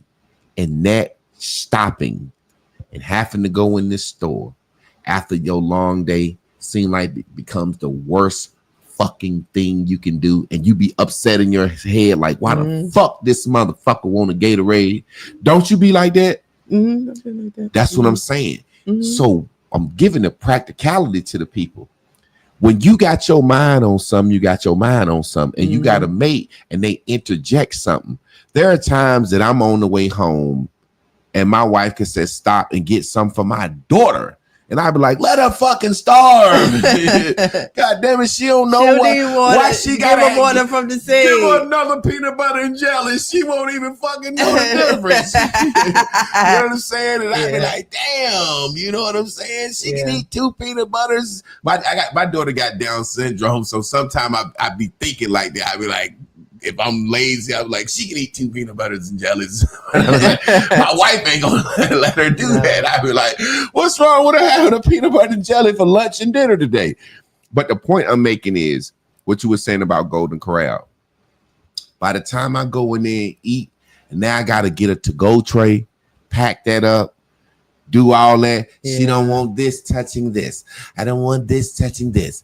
Get a special plate for my crispy things. Get a special plate for my crunchy things. Give me a special plate for my motherfucking wet things. Give me a special plate for anything with steam. I want a plate of blue food. No, I get that. Blue food on one plate. It's like she don't understand. By the time I done did all that, that's to ruin my whole goddamn Golden Corral experience. And you know what? It ain't like a restaurant where you just order it and the person I gotta it up. You gotta fix it. I want all my chicken on the plate with myself, and I don't want my fish to smell like chicken and my fries to smell like okra.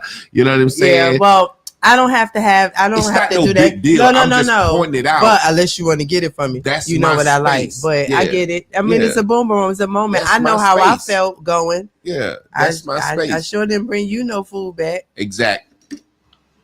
He didn't ask. He was more considerate than me. So that's what I'm saying. It makes sense. I don't have to get you to do that no more because I go by myself. Yeah. But I'm just saying. Hey, guess what? He's still gonna get it, y'all. And let me say this too, so you can tell. And that kind of makes me feel a certain type of way that's my motherfucking spot. And you well, they need to build some more because shit. That's the only one. I'm joking. You get it with it. I always say if a woman like her dude, she want to be just like him. She want to talk like him. I'm just like, how you go from not wanting this spot to even when I'm not with you, somebody tell you, hey, I went to your favorite spot today. That shit is irritating. Bitch, God damn it. Man, go ahead, man. Mike said that's a big deal. That's too much. She'll be going, you see what I'm saying? That's a lot of shit. Hey, Mike. Hey. You know what I'm saying? But look, I'm saying you turned me on. Look, it's all thanks to you. You turned me on to a buffet. When I used to go before, I didn't say I didn't like it. I only was eating bread and chicken. Yeah. Which is, I'm still eating bread and chicken. But when I'm saying that, was like, well, I'm going to pay for a buffet. So you can eat all the bread and chicken you but want. it's the thing. That was me. You know, sometimes I'd be a little fickle with money. So I'm like, that's silly to me for me to spend that. However, I hadn't had pancakes, they burgers, you know, it's like different stuff. I put on that sausage and gravy, Mike, with that sausage and gravy biscuit. So even though there's way more things that I've tried that I didn't used to try, I still keep going back to the things that I used to tell her when we trying something new, when I say fuck it, when I said fuck it, look, you have your money to eat out with, I have my money to eat out with. I'm not sure if I'm gonna like it. I said, hey, you drink cum, motherfucker. I can't be worse than cum. Give it a try. What have you eaten that's worse than cum? Eggs, scrambled eggs. Yeah. But family, salmon, cake, the fried one, like that you put in the skillet eating. I made some of them shits the other night. I feel like that's a motherfucking slight to me. I tasted it. Salmon cakes up the other night. I tasted one though, and I didn't used to taste it. Yeah, you know? yeah. But I mean, it's a consistency thing. So, what's when your mouth already open? But your mouth already open, you like so it just go down more easier. I don't know. Yeah, I don't want to know. I don't want to know about that. But yeah, family, what we've been trying to do is talk about space. Mm-hmm. And just because we have an open relationship don't mean that that's the only type of space. You need space from each other for your own purpose. You need time apart. Mm-hmm. You need space. You need to just feel like my whole day ain't wrapped up in this person's existence. I'm going to tell you how we give each other space now. And it's so funny because my goddaughter, her parents used to do the same thing in their own way. Like he would have his own child one weekend. She would have her own child the next weekend. So they would actually rotate their child. And I used to think that was the craziest shit. But it was funny because I love my goddaughter so much. So on his weekend, he called me up. Hey, I got jiving this weekend. I'm going to drop off with you. I'm like, cool, drop off. On her weekend, she called me. Hey, I got jiving this weekend. I'm going to drop off with you. They used to get mad that I would be there and they might call me. He never did it, but she's done it in her own way. But he offered some money. Hey man, my wife, I got jiving this weekend. My wife got jiving this weekend. I'm going out of town. I give you a couple of $100 not to keep her for me. So she had to be at home with her mama. I was like, hell yeah, I tell her no for a couple of $100. You know what I'm saying? But even now with space, we have a child, and I'll say this on air. My wife is man, when I said a super dopest mother to my daughters, to her daughter, she's just a super dope mother. I would have never expected my wife to be such a loving, caring, nurturing mother. You know what I'm saying? When you had the boys, I didn't see you when you was with them when they was little, you know what I'm saying? But when I tell you to care and love, and even more having a special needs child, it takes more. But when I tell you to care and love, when I take my daughter's socks off, I be like, wow. I'm gonna give her my own. I be trying. I don't want to make her finicky about stuff like it. When I tell you, my wife, if my daughter got on 3 colors, she might cut one pair of socks, pull it up, flip them down, flip them over upside down so the bare head can be out on the outside. And I always say, this is so fucking cute. And I say, this took a lot of work just to make these socks look like this. So I love the mother she is. She takes care of my daughter. Golly, it's just amazing the mother you are. And I know me as a father, I'd be like, God damn, you want to eat again? They got to change it again. It's a lot of work into raising a child because I was a stay-at-home dad, you know. And but what she do after getting off work, so I'm saying all this to say we have a certain amount of space with her. Like my wife could be like, all right, I get off at 3 today. You got Crystal the rest of the night. Cause she need to handle some shit. I might be like, hey, look, you got Crystal the rest of the night. I just need some sleep. Or it'd be like, she'd be like, this weekend I'm going out, I'm having some fun. You got Crystal. Or I might be like, I've got to do this. You got Crystal. And it's crazy how we give each other that space, even with a child. Yeah. Because people don't realize in a relationship, you get tired of being a parent sometimes. Yeah. People don't talk about that stuff and discuss that stuff. Like there are times that I have said, hey, look, man, I had a long week work. You know what I'm saying? Whatever. I just need to not fuck with Crystal this weekend. And vice versa. Mm-hmm. And we give each other that space. Yeah. So saying all that to say couples absence make the heart grow fonder. You definitely got to give each other some space within the house. Whether she got her special place she read at, you got your place you play your game at. Yeah. This whole garage is like my boom boom room. I got 3 studios set up in this motherfucker. I got a TV studio over here, this green screen. To my left, I got a studio. So she got her things where she cut my hair and cut my son's hair. And getting my hair cut because of that space we have. Getting my haircut is some of the best times because we can just sit here and talk. Hey, so you good? How you been? We have a real conversation.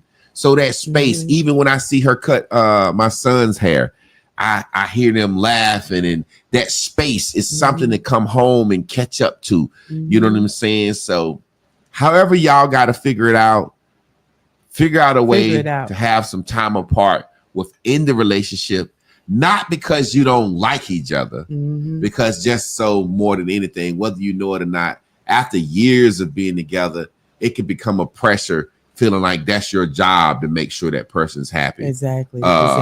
But you wrap it up. I mean, what's up, Coley? Hey, look, Coley. I read, hey, James Evans, you bitch ass nigga. I read Coley's post. Motherfucker talk about I got your attention, but I appreciate you, James Evans. You just proved if you give a nigga a little attention and make them feel bad while they get it, they'll leave you the fuck alone. And that right there just inviting them back for next week. James Evans, we'll see you next week, man. Come in, troll me a little bit. Yeah, it was a woman, of course. That's look, it's like I want some attention. I want some attention. Why you think she made James Evans her profile? I want some attention. I stopped, gave it attention. And then said, but if I was, and then she started feeling bad. Well, let's you know think what? about That it. is true. But you know what? Think about it. She used that because she said broke, and you see James Evans as a broke daddy family man. You know what? People always call me broke. I don't think people understand our own. Why people think I'm broke? Because you wear the same outfit. And you don't be dressed up, I guess, because we used to, and it's a shame. Hey, but because we come with, think I would have a little something. But no, this what I'm saying. They should, but this what I'm saying. We come from such a materialistic.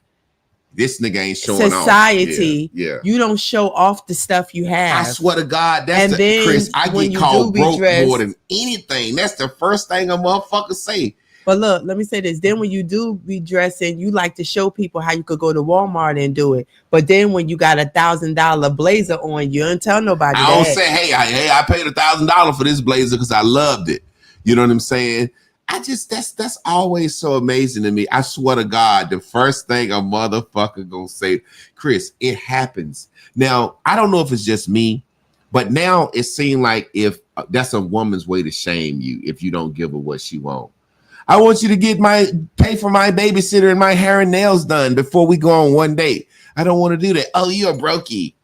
But man, I get called broke so goddamn much. I be wanting to goddamn show. I be wanting some. You know, when you get called something so much all the time, it make you feel like, goddamn, everybody think I'm broke. You know what I'm saying? It ain't like you want to flex to show nobody. Anthony Edwards said something that was so amazing to me. He said he believed flexing it's a sin. Buying something just so you can brag in a motherfucker's face is a sin. Dick Gregory said the realest shit ever.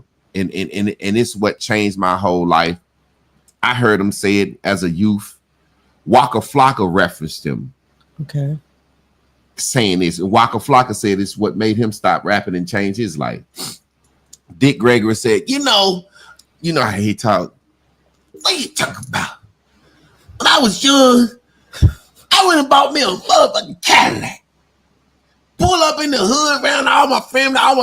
Ooh, that car was shining. They shine over that Cadillac, going crazy. He said, when I pulled off, I felt so good. He said, why you do that, Dick?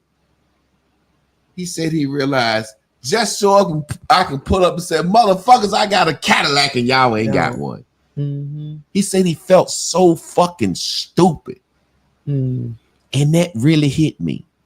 At an early age, my uncle and my granddad used to listen to Dick Gregory. And I thought about that. I remember wanting Jordan tennis shoes as a kid, wanting everything the other kids had. I remember when Bugle Boy jeans came out. Mm-hmm. Did them Bugle Boys be wearing? Man, I wanted them goddamn Bugle Boys, man. And I remember when I got my first check from working in the tobacco field, I was about to go get me some Bugle Boys and some Jordans, and I heard Dick Gregory say that shit. And I really thought about it. I always had insight as a child. I was like, I know I want these just so I can say, nigga, I got some. Yeah.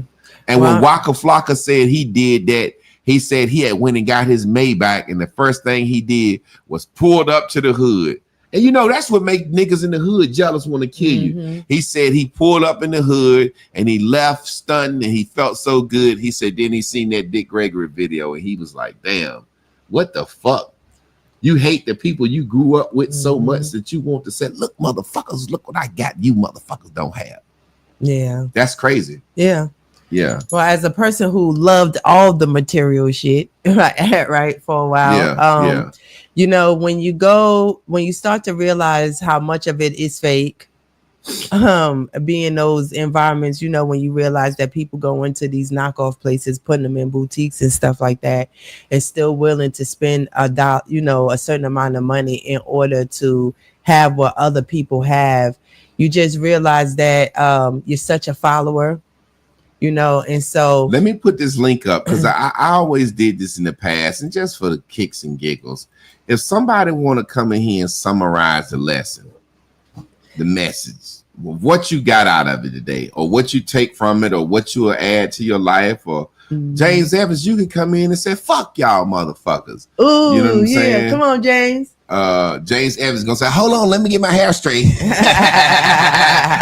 So this is the link for YouTube. This is the link for Facebook.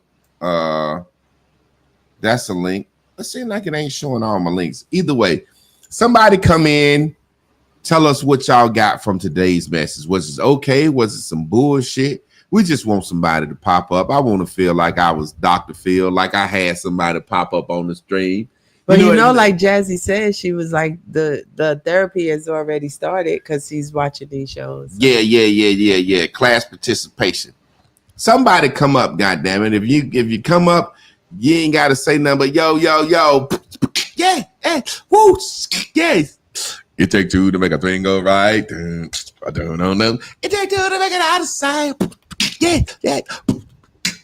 I can't beatbox. My rhythm is so terrible. I can't even beatbox. I don't know why I can dance. I can dance so well, but I can't beatbox. Let me try. Well, first of all, that's not bad.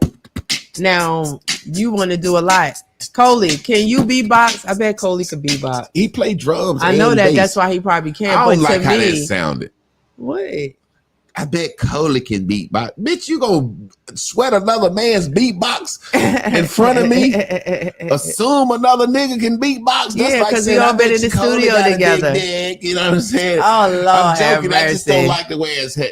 I'm sitting here talking about I can't beatbox. And Coley come beatbox. I bet you Coley can beatbox. I'm like, this nigga played bass Because he and fucking plays guitar. drums, I needed to finish it. I'm just Because saying, he you played know what you always drums. say? That felt some type of way. I don't know how I It's feel all about that. right, my I don't know how I boo-boo. feel about that. Shit. Hold It's on. all right. Now look, let me overcompensate now. Get. Oh, that's so good. Yes. Thank you. The best. Hercules, I'm the best at it, nigga. If I ain't You the good, best goddamn beat. it, my wife can hype me up. Yeah. Family, we appreciate y'all. Hype you up. Y'all stay tuned Hype you in, up. tapped in, turned on. Me and my man Trav coming in tomorrow. Look, 111, that's my number. Wednesday, Miss Carla gonna go over my life path. Y'all stay tuned in for that. I love that shit. It's giving me, I'm about to turn into a fanatic. I'm about to turn into a tarot card nigga and everything. Read my tarot today. I need to know what my tarot say. No, I'm just playing. But Monday, Tuesday, and Wednesday. I'm probably gonna start going live Friday night with some music shit. Because I just didn't got so much nicer in the studio. I want to make 3 songs in an hour. See, you always. How about? But I mean, that's good. Make it make 3 songs because you can. Yeah. But like, I think that it'll let people see your lighter side. Like, and really, it ain't because he don't play when it comes to the studio. But it's like, you know, it's a different type of you. You know what I'm saying? Yeah. Look at you looking at my phone. I'm looking at you. No, I'm fucking with you. I'm waiting because you won't say nothing. I'm trying to get me a song. Get me a song on here for when we get out of here. No, you should play Grown Folks Now because remember when it say I was listening in the background. I was thinking about that. Let me show the Grown Folks video. I got to talk to somebody because when I play my own music, YouTubers say we can't pay you because this bitch, just me.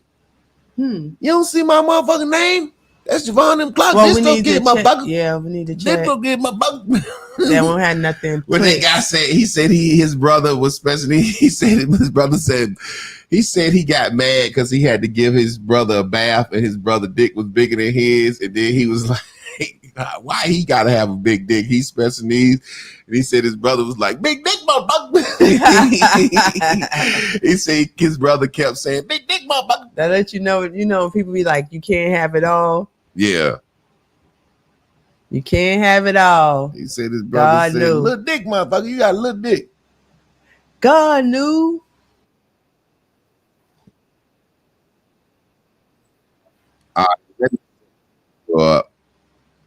Oh yeah, let me set this video up so we can get on up out of here, y'all. This song like what, 5 years old? I think it's more than that. But share screen. We want to share the video, Jack. It's at least 5 because Crystal's going to be 4, and it's about a year or two, about 2 years before Crystal. Because remember, Lynn and I made an album, and then that album was like a year.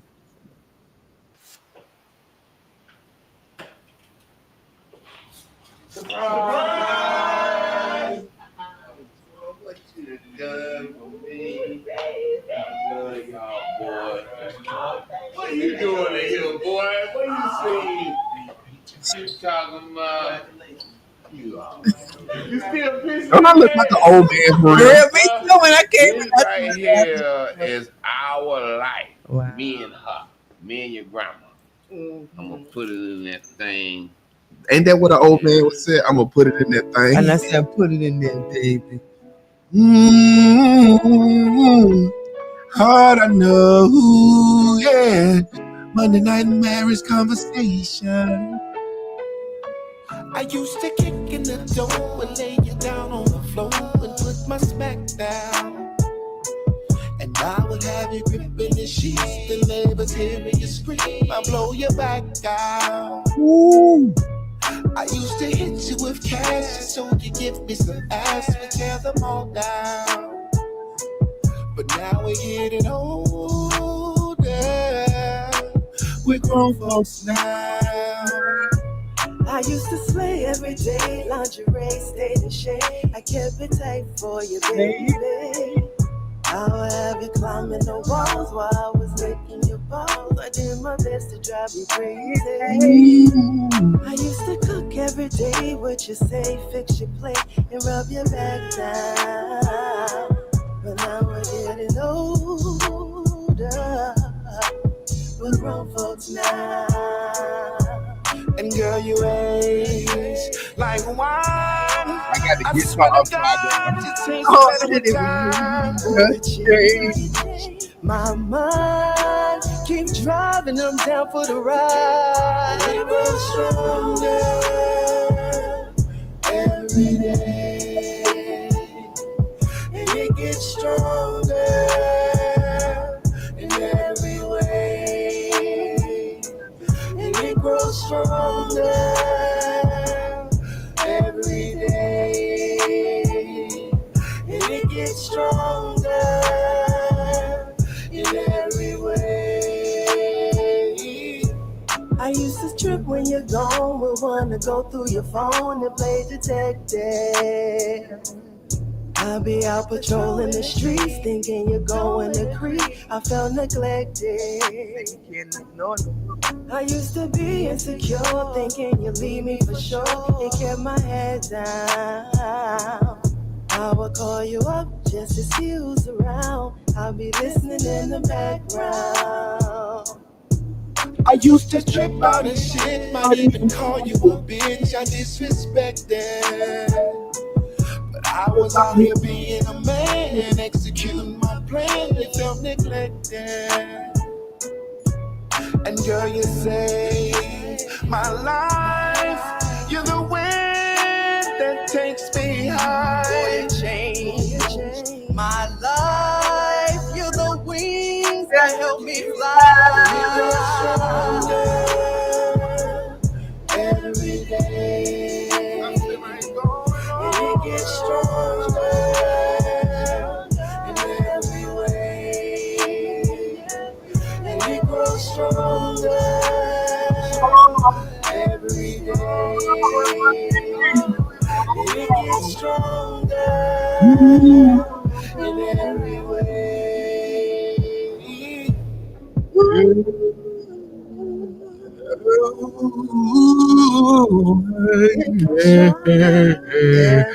Marriage Wednesdays, but today Monday, wrong day, but I'm still singing my song. Stop sharing. Hey, I just Trav.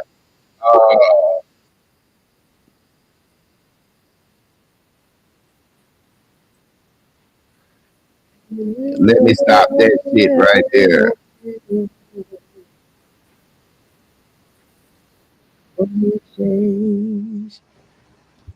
Family, I just see my man Trav Perry. That's my man. I do the show tomorrow night. He got a book out, so y'all no. How do I stop? I'm tripping. I don't know. What do you want?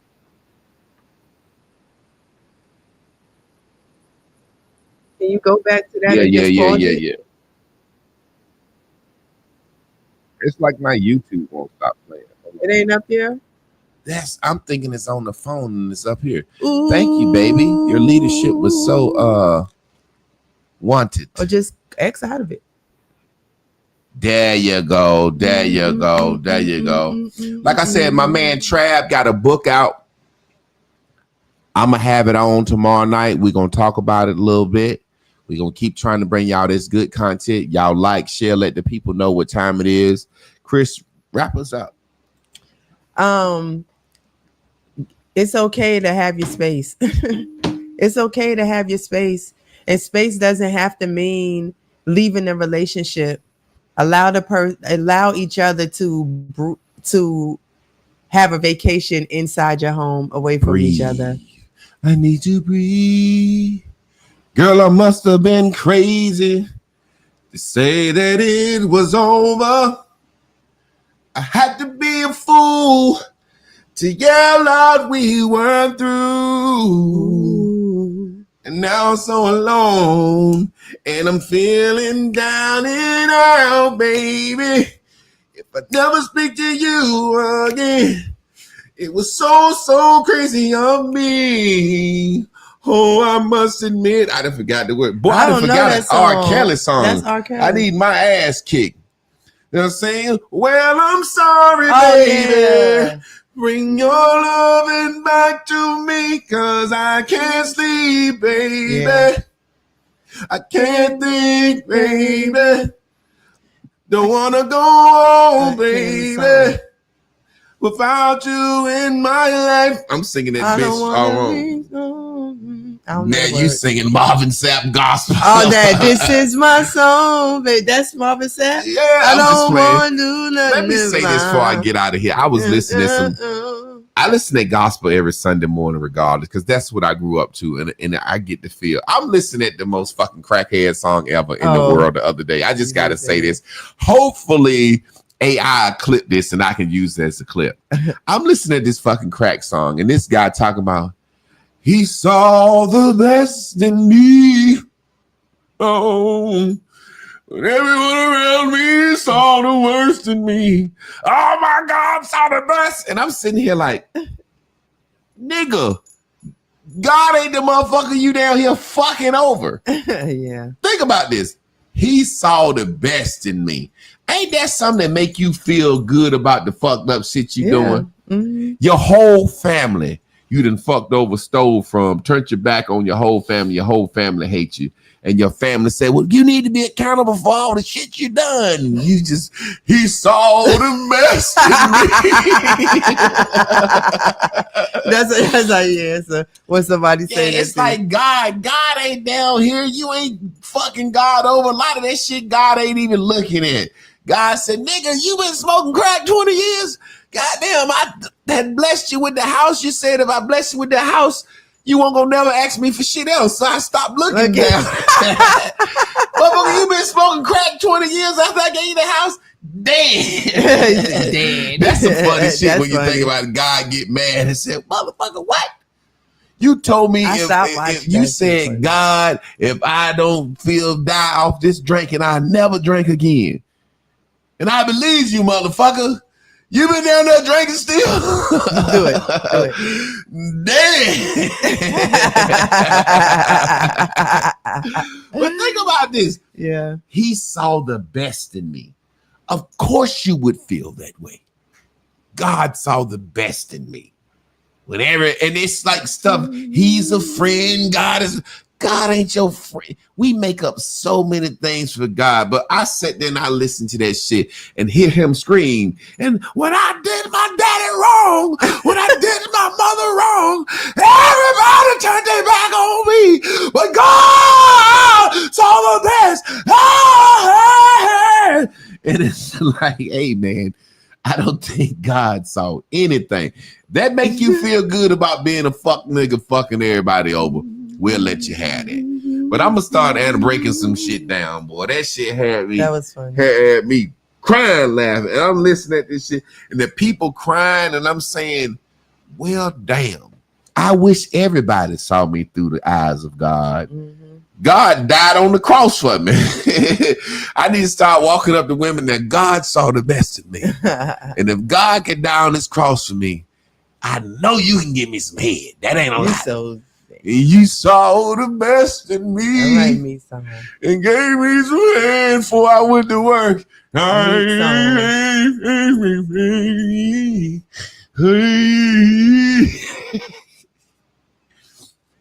Y'all stay tuned in because my vape been kicked in now. So this is where I be just turning the stupid, man. This is where my friends. Well, you got to get ready to go. Look, my friends, they be like, Grub, don't start that shit. This is when I get silly. Y'all about to see the silly in him. You about to see the silly in me. Hey,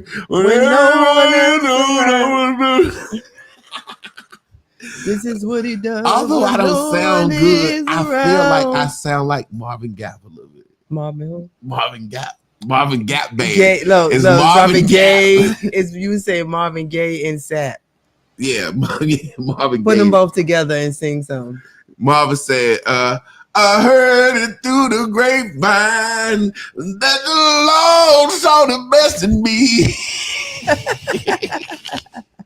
All right. Ooh, I bet you're wondering how he knew about the things that he seen me do. My family done left me alone, but God don't got no bone to pick with me. I might have stole from my grandma's house. I might have said things out of my mouth, but don't you know that God saw the best in me when no one else can see? Oh, God saw the best in me when no one else can see. Honey, yeah. And God looking down on me now. You, yeah. Saying, dead. Ooh, yeah. Y'all be good, family. Dap up. Bam.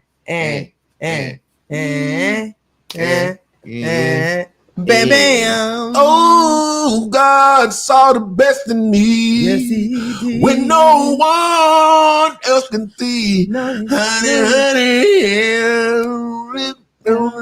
So the best in Hey, saw the best. saw the best Ooh, hey, saw the best. Keep going, Chris. You saw the best in me. The best.